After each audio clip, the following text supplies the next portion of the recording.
Critics are saying 3 independent reports on the Tamir Rice shooting are not very independent at all. The reports were released over the weekend.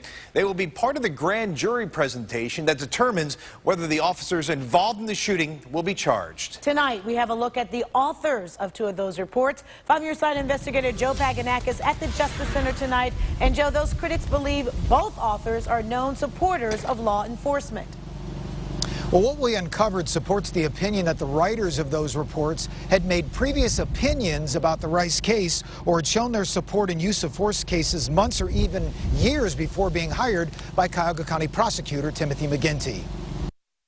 Go out and solicit defense-oriented expert reports, leak them to the media on a Saturday night before even sharing them with the victim's family. Rice family attorney Subodh Chandra points to these 2 reports issued over the weekend. The findings written by former FBI Supervisor Kimberly Crawford and senior Denver Deputy DA Lamar Sims, both essentially finding Cleveland officer Timothy Loman's use of force in the shooting death of Tamir Rice falling within the realm of reasonableness under the 4th Amendment. Community may react to. But we found this TV interview with Lamar Sims back in May. Sims on Denver Access Television commenting about the Rice case months before he was hired to render an independent opinion in the case. Say you have a 12 or 13-year-old boy with a toy gun.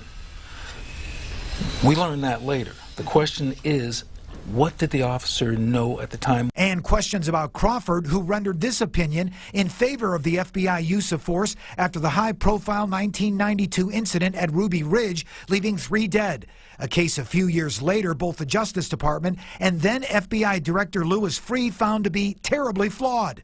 Chandra believes there's no way Crawford and Sims could render an independent opinion on the case. One of them had a preconceived notion about the case already that he brought to the table, and it appears that the other one has formed opinions in the past that even the U.S. Department of Justice has rejected as being outside of the law.